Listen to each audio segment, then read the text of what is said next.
Hey, we're going to talk about what I consider the control center of the golf swing. Hey, it's Todd. Welcome to the channel today. Okay, if you ask me the question, what do I think is the most detrimental thing I see happen in a golf swing and screws up more golf swings than anything, it's improper use of the pelvis. And we're going to explain that. And I'm going to talk today about what I call the control center, because if we get control of the sacrum in the golf swing, which is the connection between the torso and the pelvis, you can do a lot of great things with your ball striking. So the control center, and here's what happens, and I see this all the time when I'm working with students, is when they have good pelvis movement, they can position their upper body to deliver the golf club very effectively and efficiently into the golf ball. But when you mess up the movement of the pelvis, it creates a chain reaction. And what happens is, if I move the pelvis improperly, everything above it, the torso, the shoulders, the hands, the arms, everything gets out of position. And so you have this, what I call control center. It's right here in your sacrum, right here where your spine connects to the pelvis.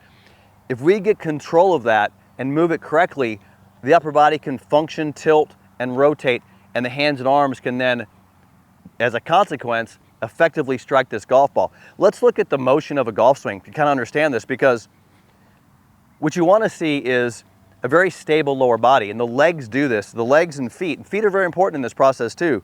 They stabilize the lower body, but they have a slight tilt to them. And you look at position, see how I'm tilted.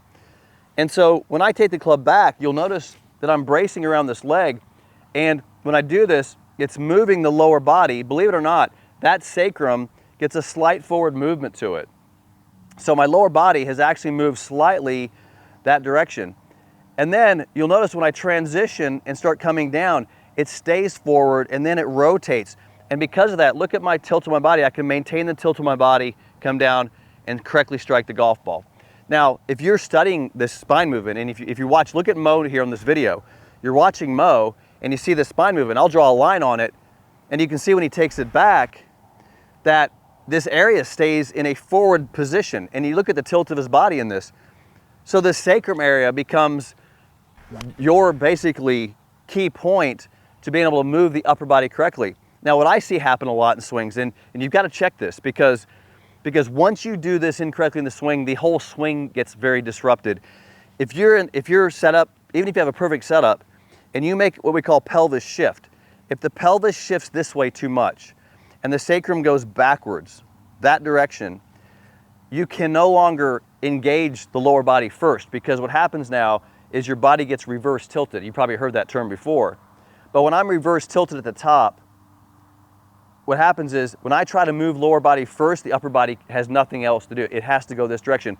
And then you come over the top and slice it. If you're a slicer, this is a big deal because you're above the plane line. We must make sure that we're working on the inside of this leg in the backswing that's pushing that sacrum in a forward direction. So you watch the back of my body here and you see it pushes that sacrum. It's kind of like this. It's like my butt gets pushed that way a little bit as I go back. That keeps my body in the proper tilt. But most importantly, as I come down, see how I can move this part of my body in that direction and this can stay back? This is the number one thing I see. And this is where I see a lot of people have problems. So I'm gonna hit a driver here. And if you look at really the tilt of my body, you see this nice tilt of my body. And as I make this swing, you'll see me stay in my tilt and engage that first. See how I can go first in the downswing? That's what we call a transition. I can transition if I hit the position correctly. Watch this.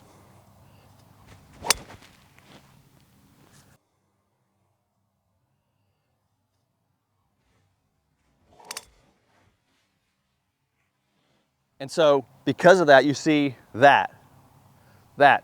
And that's what you see in all good ball strikers, is their ability to transition first, stabilize, that stabilizes first, and then release the club and deliver the club. And that happened in the backswing. I didn't shift this way and then try to fix it. I stabilized it in the backswing. I controlled it, and then I can move it forward in the transition. That's the ideal way to do it. You need to check your transition, check your lower body movement, but check it in the backswing, because that's where it all starts, because that's the control center of your swing. I hope that helps give you a little idea of how to transition better, add more power to the swing, and get you on plane. Hey, if you want to know more about the single plane swing and learn more about what we do, join me at singleplaneacademy.com. There's free instruction in there, and I'm in there every day with students talking about the simple single plane swing.